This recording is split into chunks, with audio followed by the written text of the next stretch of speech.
The following program contains views that are not those of WVTC, iNetworks Communications, their subsidiaries, affiliates, or financial supporters.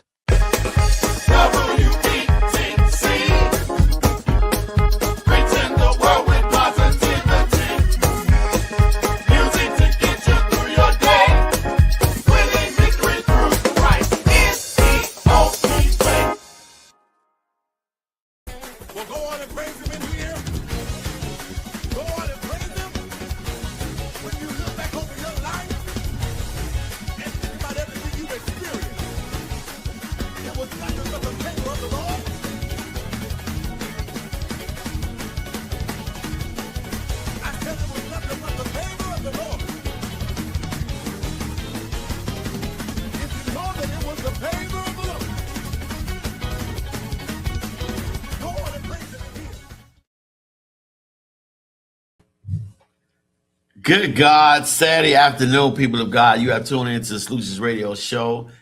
I am your host, Pastor Correy Wright. As always, we know what the problems are. We know we need to solve them. What we offer on this platform is solutions, dedicated acts of action that bring about true change. Not to talk about change and no excuses. For excuses are man's tools of incompetence that build bridges to nowhere and monuments of nothing. Broadcasting live from the WVTC radio station here in Illinois, also our station in Detroit, Michigan. People, God, I am so excited about today's show because we're going to be talking about identity crisis. Who are you outside of your struggles?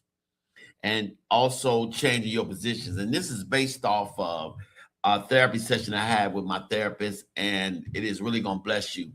Also, in some weeks, Solutions Radio Show is going to be changing, and I'll be sharing that with you soon. I'm excited. I had a conversation with the owner yesterday, and we about to go to the next level. You're not going to believe that.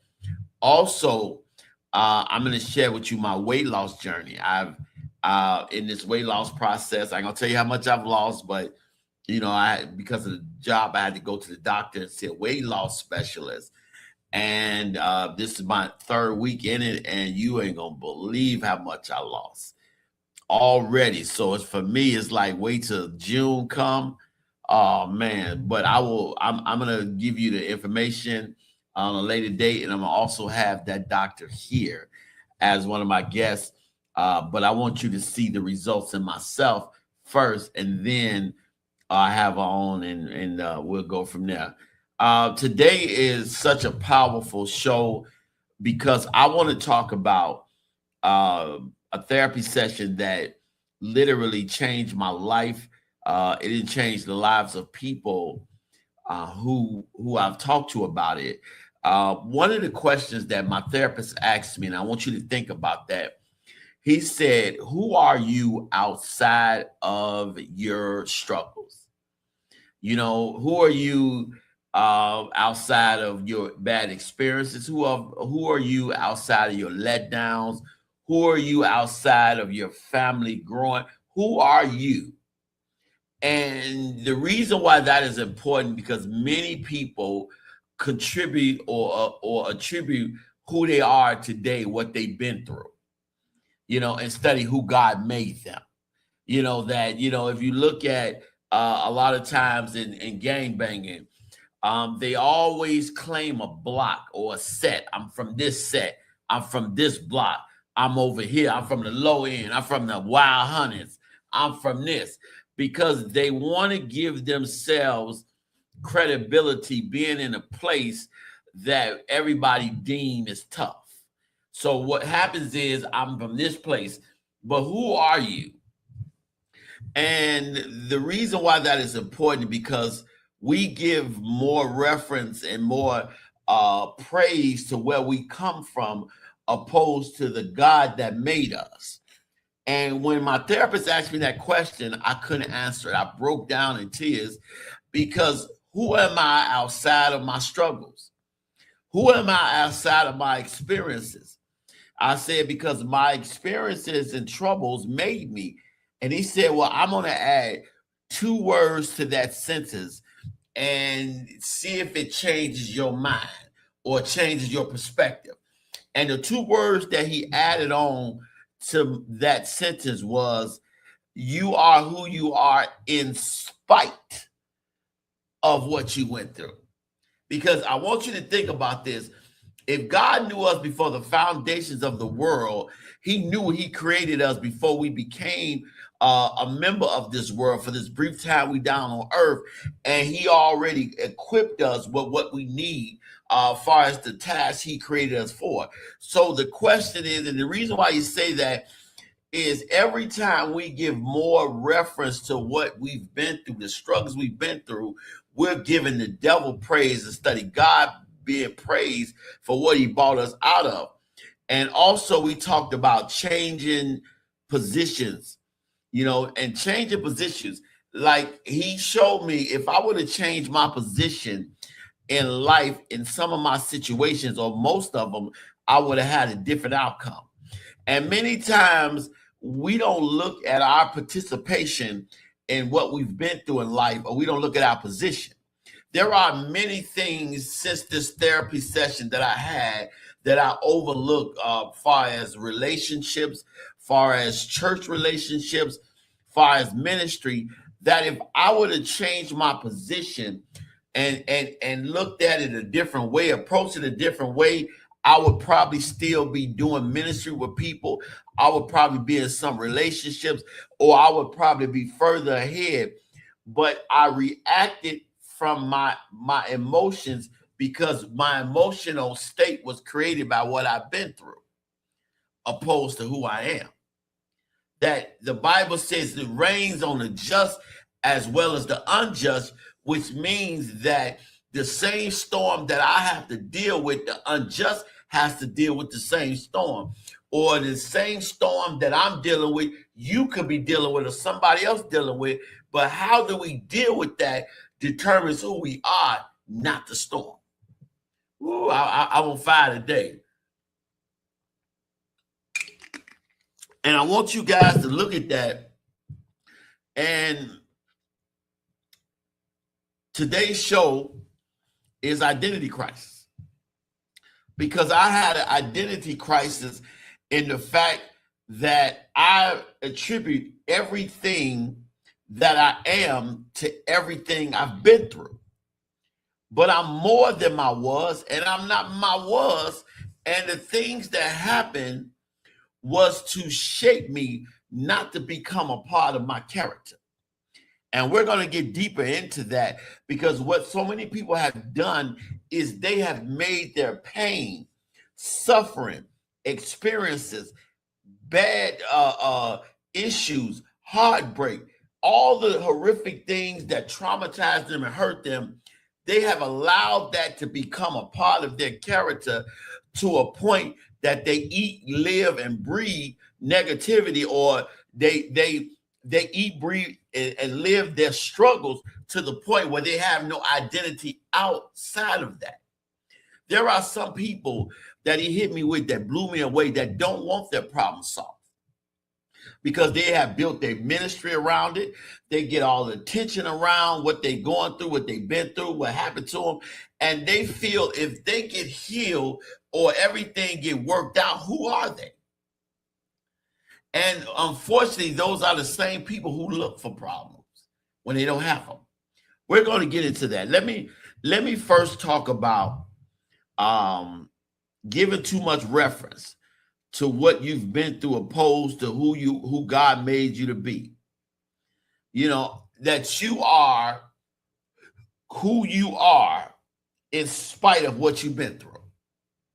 One of the things that made me break down in tears at Dr. Thomas' session with me was that I have been so engulfed in situations in my life that outside of my experiences, outside of my heartbreak, outside of my disagreements, outside of bad relationships, outside of dysfunction, I had absolutely no identity. Now, of course, that identity is found in God, but the worst thing you can be is a gifted person anointed by God with all these gifts with no personal identification card of who you are. Just who society made you. Just who the world said you had to be.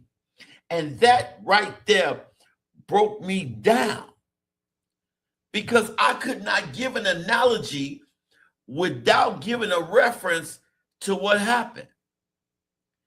You know, because, and then we do it because we want to make sure that we're not getting a repeat of what we had bad in our life. We ask the question and we find out somebody's past, which is a good thing to do. Let me just say that, because you don't want to get with somebody that's terrible, horrible, or a serial killer. So I get that. But a lot of times we don't use godly discernment and we don't see people the way they should be, the way God created them. That's why my next show, my first show in March, you don't want to miss that. I'm talking about transactional relationships. We have forgotten how to serve. We have forgotten how to love, and everything is just transactional. I'll do for you if you do for me. You do for me because I do for you. We have forgotten that unconditional love is no longer a factor in today's relationships, love, because people are only doing what they do to get something. Now, you have good people. I happen to be one of them that will bless somebody just to bless them. And it's still good people who believe in serving and loving. I'm not saying that. What I'm saying is the majority of the people nowadays are transactional. But one of the things that blew me away was giving too much reference points to where I've been. And this is done on a regular basis because every time you go on a date, every time you talk to somebody, every time you get to know somebody, most times they want to know where you've been.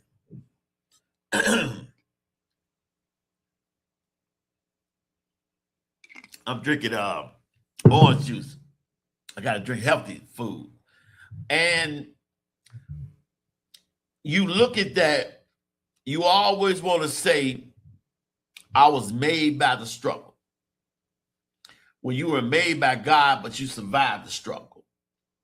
And the reason why that is important is you will be able to see a person for their spirit, their character, and you won't be so much judgmental, because these things that happens in this world are distractions to keep us from knowing who we are in Christ, knowing our godly selves.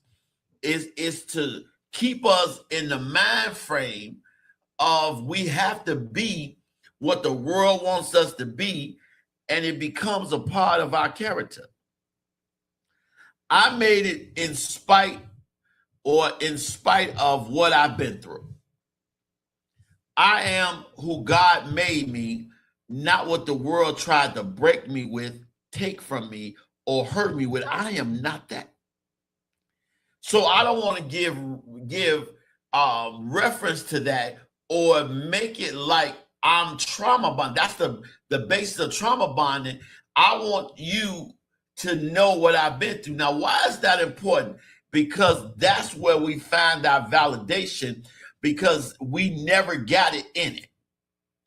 So if we talk about where we've been at, that is a place of validation for a lot of people. A lot of people never got over it, and it's never in their heart, because people say, well, I'm over it and I moved from it. No, you're not if you keep talking about it. And the reason why you're talking about it, because when you were in it, nobody heard your feelings. Nobody cared. Nobody lended a help a hand. And you needed validation because you didn't understand why a person would treat you this way. You didn't understand why nobody would reach out and help you. You didn't understand why God would allow this. You didn't understand. So you keep talking about it for validation. And you're reliving it. Because everything you reference, you relive the information. So if you keep talking about where you come from, what you've been through, then what happens is somebody that you meet that want to go in the future with you, they can't go into the future with you unless you first take them into your past. Woo! Engineer, they ain't ready for this today, is it? Y'all need to like, love, and share this video because this helped me out. And so then we wonder why our relationships are so backwards or are filled with the same things, because we have infiltrated our relationships with demonic forces by giving references to what God has already forgiven us from or moved us from, because we still want that human validation. When God called you, you are automatically validated. And you are ready for that position. You are where you're supposed to be at. You are ready. And many people think that they're not ready because of what they've been through. See, David was not king yet, but he was ready for Goliath. He was ready. Many people looked at David like, wait a minute, you gonna go up against him? You don't look like you're ready. But David had already destroyed and killed worse things than Goliath. He wasn't worried about Goliath because he knew how strong God was. And once we know who we are in God and give reference to God and ask the Holy Spirit to lead us in all truth, then we don't have to worry about the situation. We can be like David and don't worry about how strong Goliath is. Don't worry about how big Goliath is. We already have victory because God already gave us victory, so we won't reference that. And every time we reference where we've been at, we give it power. Every time we reference what that man or that woman did to us, we give them power. They are living rent-free in our mind while they're living their life and they gave you a second thought, but you're going over and over and over again. How do I know? Because it wasn't until therapy that I seen that for myself. You know, I want to tell you what I survived. Okay, I'll tell you my testimony, but the difference in rehashing what you live in a testimony is that you're rehashing what you live for sympathy, intention, and self-validation. But if I'm giving you a testimony, it's all to glorify God. That is the biggest difference that many people don't see. They don't get that. I want you to know I've been through something. Okay, good. I want you to know that God brought you through something. It's all in the way you look at it. And when you look at it like that, you understand that God needs the glory, not your situation.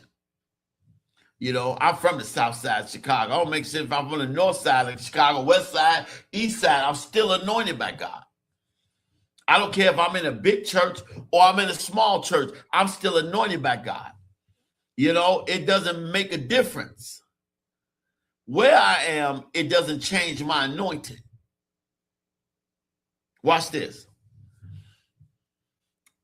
One of the things that we also talked about was changing my position in my issues by correcting my position and participation in my failures. This part hit me because everything you failed at, you had a part in it and you had participation in it. Every fight, every misunderstanding, every loss, you had a position in that.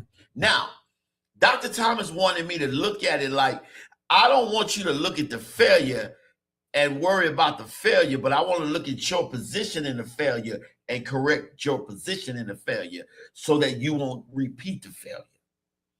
Because I have to correct my position. There are church relationships whereas I was doing God's work, and because I didn't like how somebody said something to me, I reacted badly. And Dr. Thomas said something to me.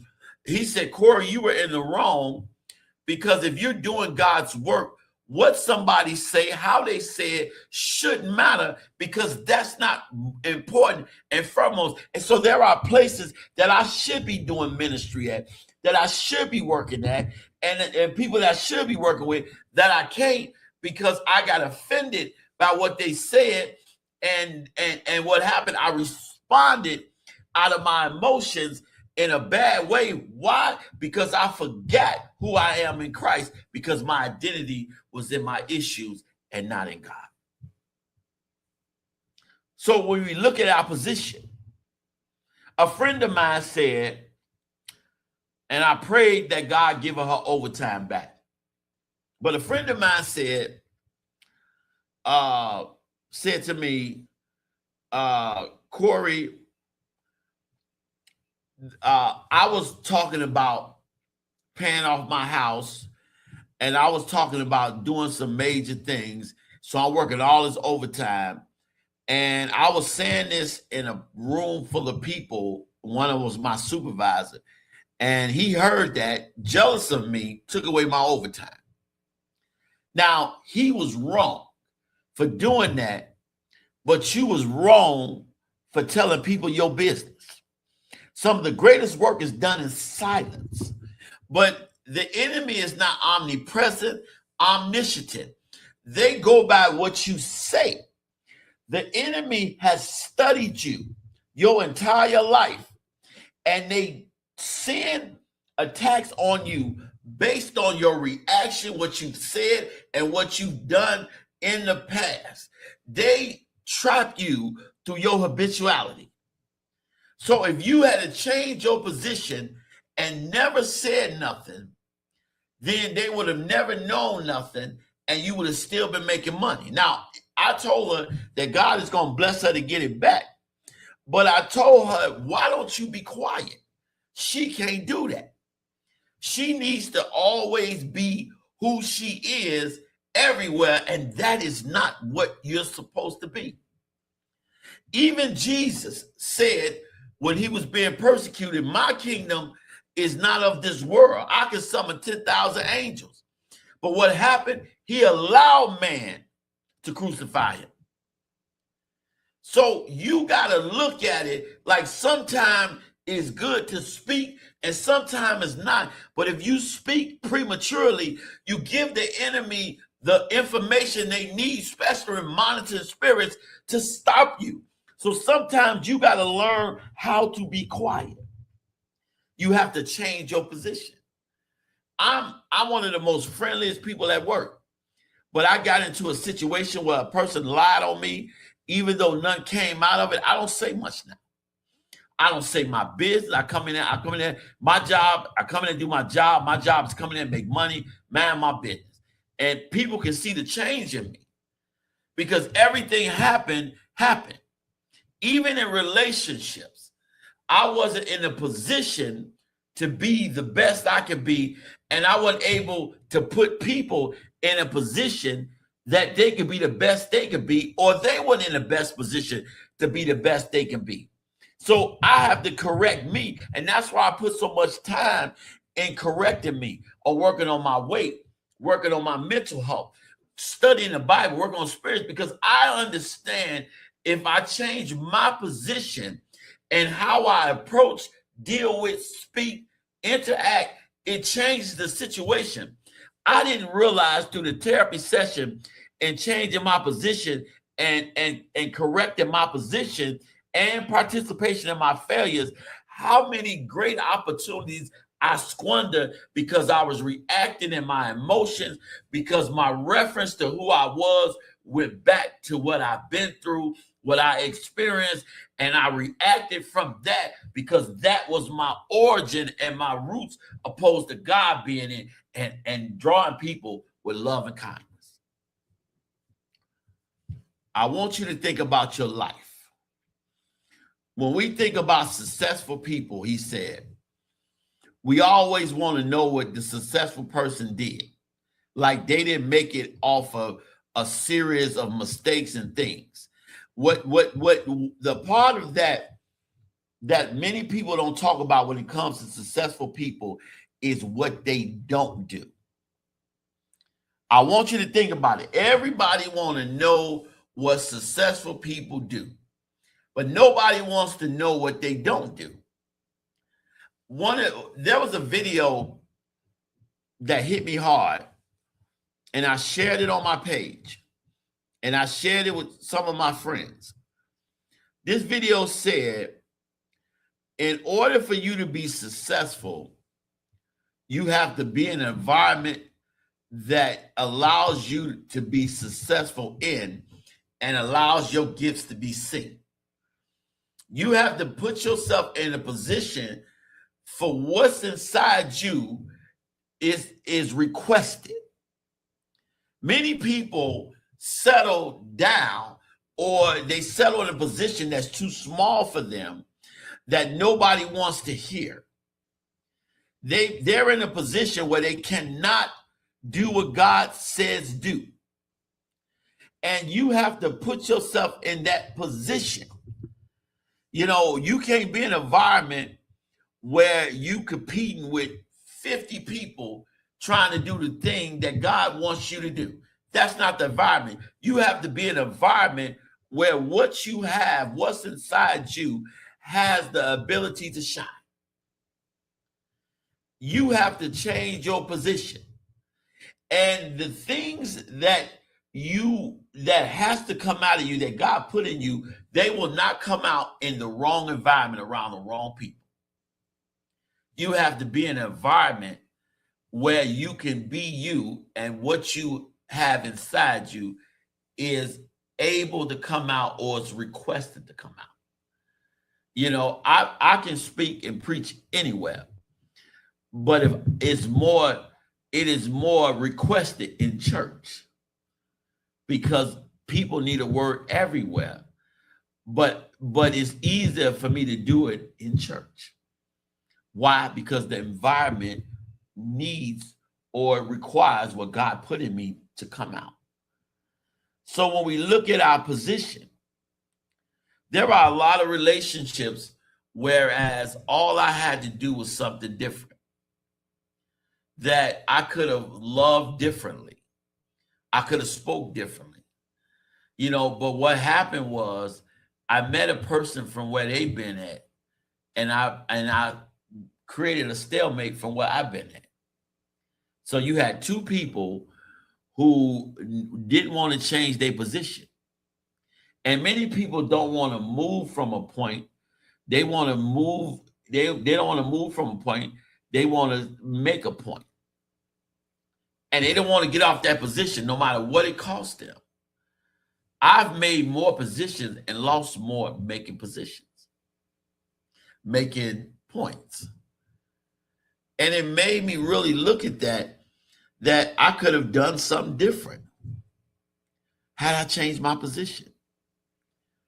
I would probably still be married and still be happy had I changed my position. I had to put myself in a position for happiness. You know, so right now, God has shown me through prophecy, through dreams, through visions, on what he's taking me and giving me.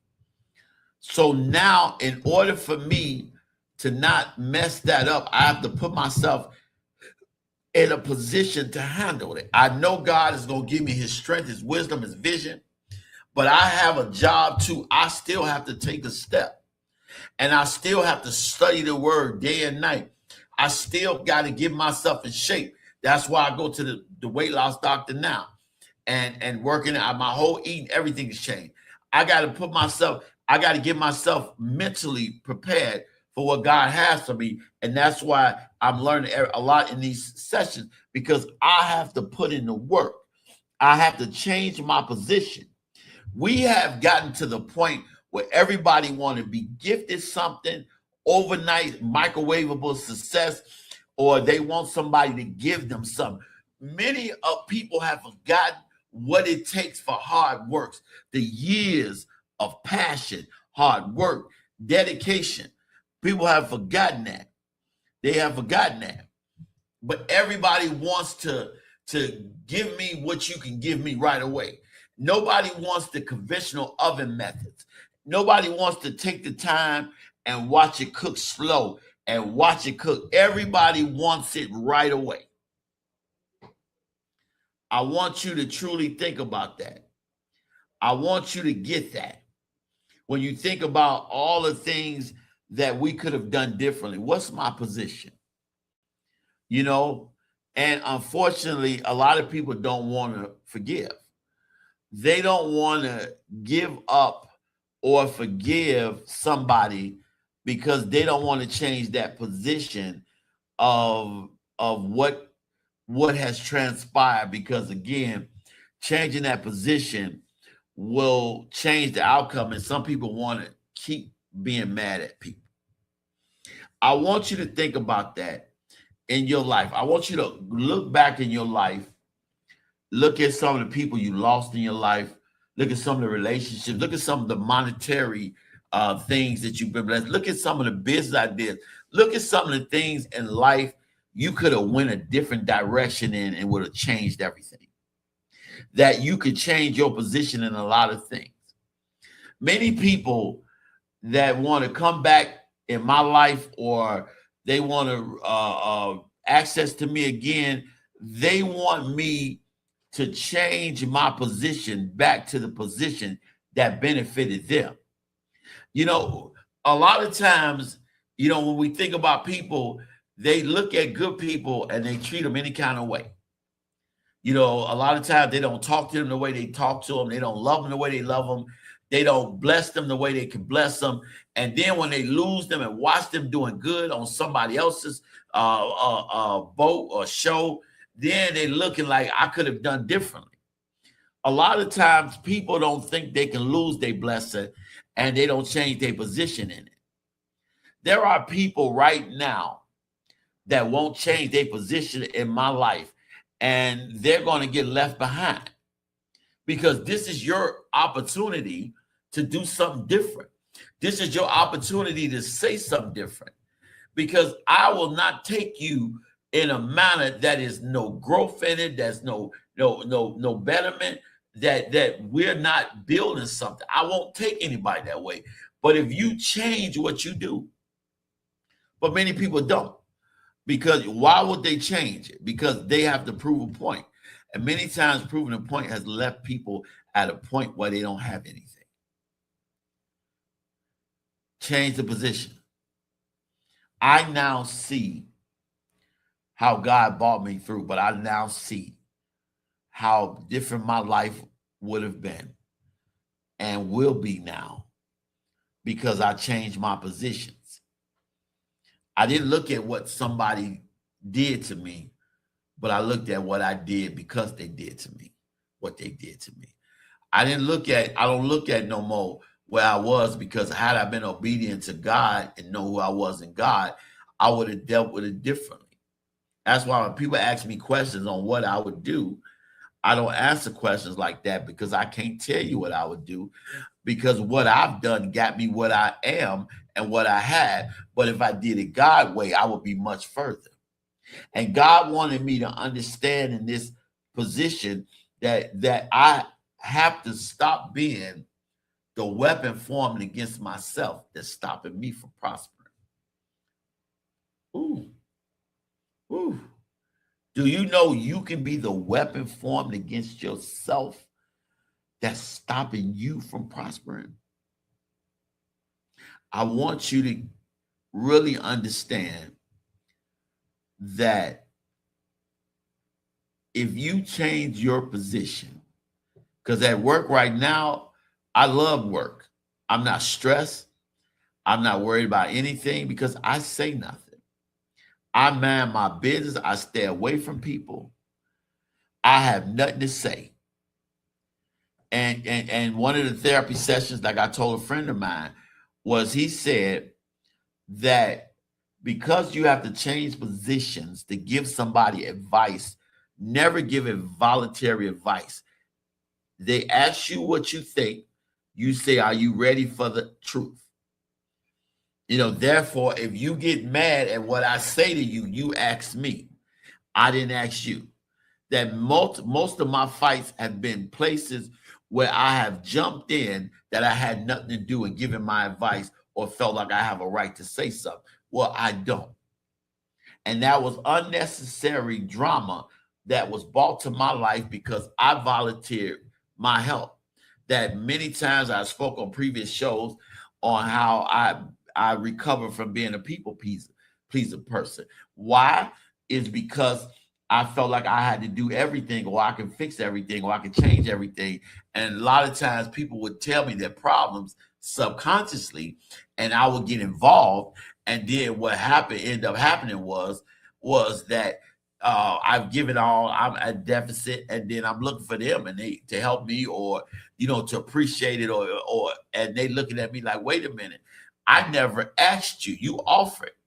And that's how many people get caught up, because people are playing, they call it subconsciously manipulation, where they're manipulating you through your subconscious. Why? Because they're hoping your heart I'll be obligated to something that they never asked you. They just gave you the information. If you don't want nothing I have, or you don't want my help, why do you keep telling me your bad information? That's one thing I don't do, get into a relationship with somebody.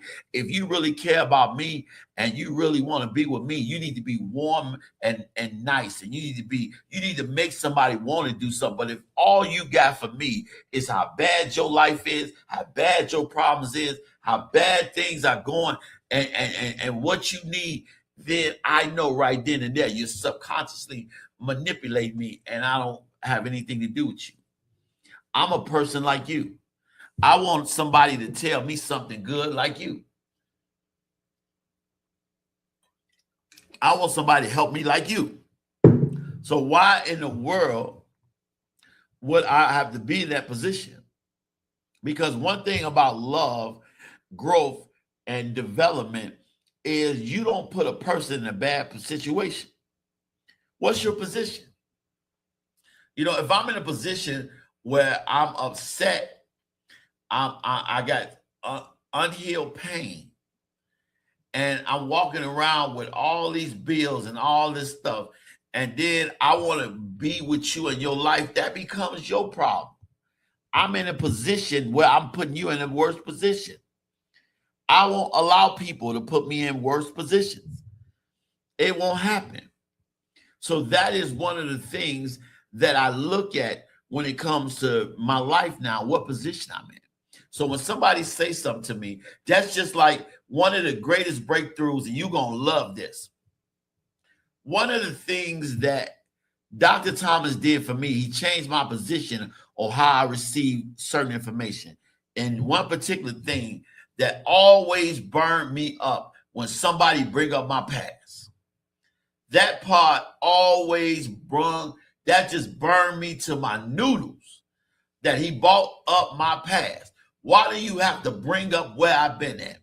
He said, when people say what you used to be, what you used to do, where you used to hang, how you used to talk, all the bad things that they say you used to do, you should say thank you.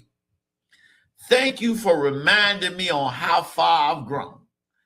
Thank you for reminding me that I am not my worst. Thank you for showing me that God really changed me.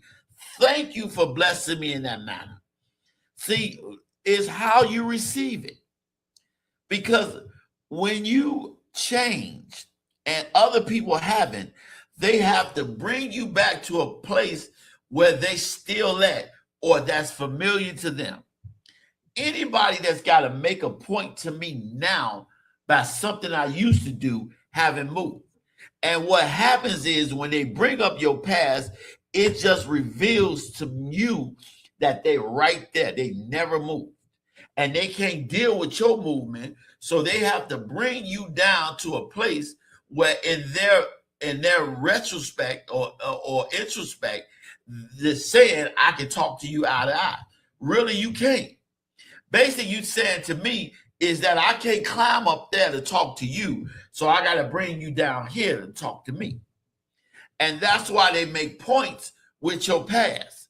There are a lot of people, he said, there are people that's going to stop talking to me because they can't get the conflict out of me no more. And the way that people try to get the conflict out of you, they always say, well, you just like the last time, or just like you remember you used to do it. You know why they have to do that? It's because they're not standing on nothing now.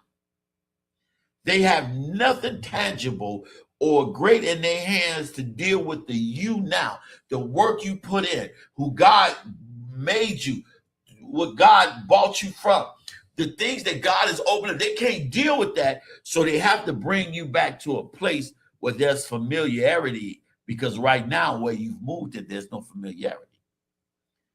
So you have to change your position, because every bad thing I participated. When somebody broke my heart, I invited them in. When somebody took advantage of me, I offered them to take advantage of me. I participated in that.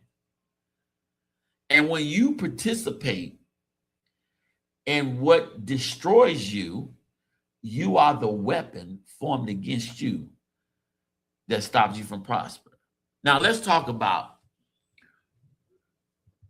who are you outside of your struggle, your identity crisis. The first thing you have to do is remove your pain from your character and not allowing your actions to shape and fuel your interactions with people in all your relationships. I'm going to say that again. This one is so powerful, because many people don't understand that situations and pain that you haven't dealt with becomes your character. And you get this notion in your mind, that's just the way I am. No, that's not just the way you are. And that's not how God created you. That's what the world said you had to be. And you got tired of fighting the world, so you accepted what the world said you was, and you made it a part of your character. So what happens is, every time somebody interact with you, your character that you didn't let go was your pain. Because one of the things that he said that blew me away, he said that if you spend a long time with your pain will reveal to you that it's really not pain, it's grief. It's grief that you didn't do anything with. So when you remove your pain from your character, that's what happens when you heal. Because when your pain is your character, you look for exactly what you've been with. You look for exactly what hurts you. You look for conflict and study resolution. My show is called The Solutions, because I want to offer to people solutions to their problems, not a place where they just make it through their problems. So when you remove pain from your character, your actions will not be shaped and fueled by negativity. You will be able to see people, situations, and see yourself in God the way you're supposed to be. Many people see their mates through their moms or their dad's eyes. Many people see what's in front of them according to where they've been at. You know, not knowing your head is not ambidextrous, where you can see front and back. But many people more worried about going back that they don't go forward. So you got to understand that what you don't let go becomes your character. That every person that started drinking didn't come out the womb drinking, or every person that started using drugs didn't come out the womb using drugs. They weren't born wanting drugs. Or everybody you see who speak negative of always hurt, they didn't start off that way. That's why when I look at Noah, and everybody talked about Noah, how Noah, when God let him out the ark after the flood, he had a drink. That Noah drunk, he drank. But then people want to judge Noah, but just imagine Noah building an ark for over 100 years, and then God closed the door, and you got to listen to millions of people drown.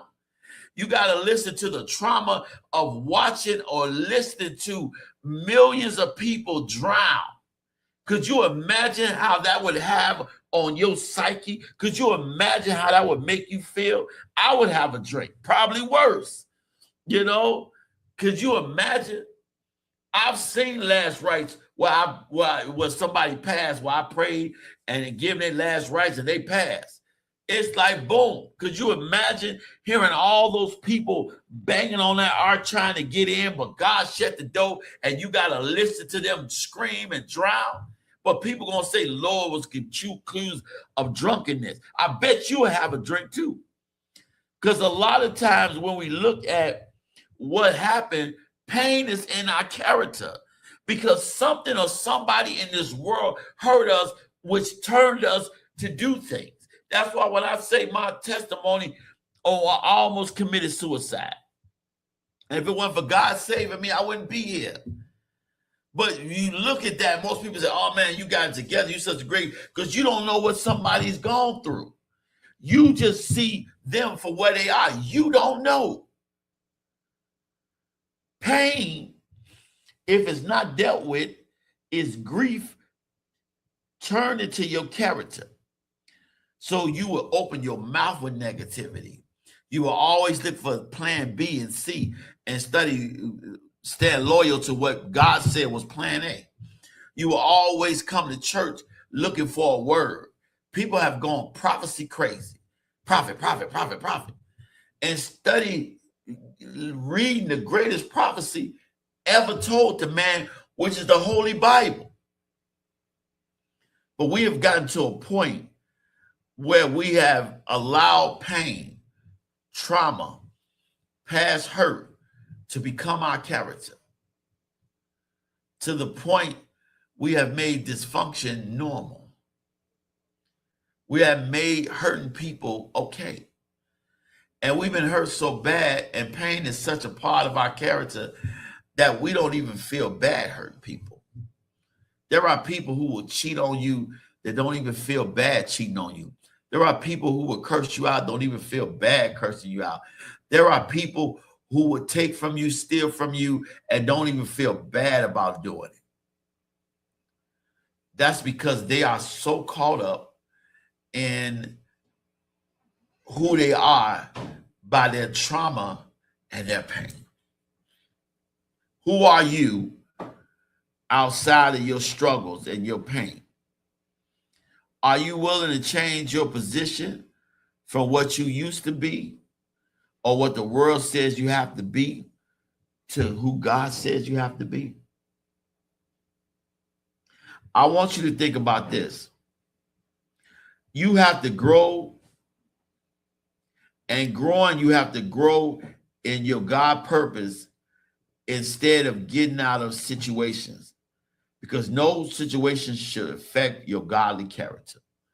I want to say that again. You must grow, but you must grow in your God's purpose instead of getting out of situation, because no situation should affect your godly character. You know, many people praise God because of what they're going through or what they're dealing with or what they want to come out of and study praising God for being God. Ooh, that makes you think. Many people are fighting so hard to come out of a situation or defeat the trauma they experienced in life more so than getting to heaven. People talk about what they're going through more than they talk about Bible verses and how good God is and his son dying for us and who we are and the rapture and all the things to come. People are more important talking about growth in becoming great monetarily, doing positional wise, but they're not talking about God being who he is. God saving my life. God bringing me through. Instead, we got more reference for what he brought us through than him. That is something that many people do. First thing, let me tell you what God brought me out. Why don't you tell me about God first? Let me tell you what God is doing in my life. Let me tell me about God first. If you look at the Lord's Prayer, it says, Our Father, which art in heaven, hallowed be thy name, which is holy. Thy kingdom come, thy will be done on earth as it is in heaven. That said before, give us this day or anything else. The true acknowledgement of God. I'm not worried about eating. I'm not worried about, let me acknowledge you the right way. Our Father, which art in heaven, hallowed be thy name. Thy kingdom come, thy will be done on earth as it is in heaven. People don't see that. People want to talk about what the earth is doing.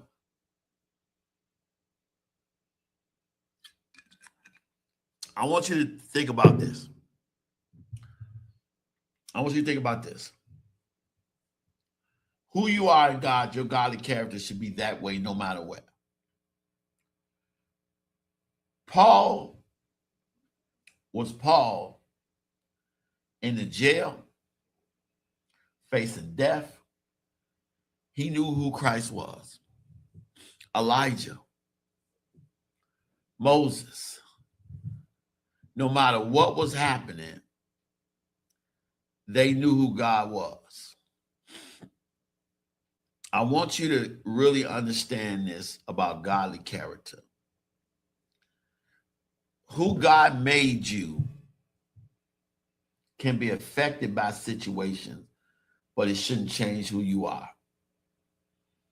Peter got out of the boat and walked to Jesus, and he started to look at the storm, and he started to sink, and Jesus pulled him up. But Peter still got out of the boat and was walking on water. I want you to understand that Jesus saved him. Watch this. But he was still out on the water when he saved him. That means he got out.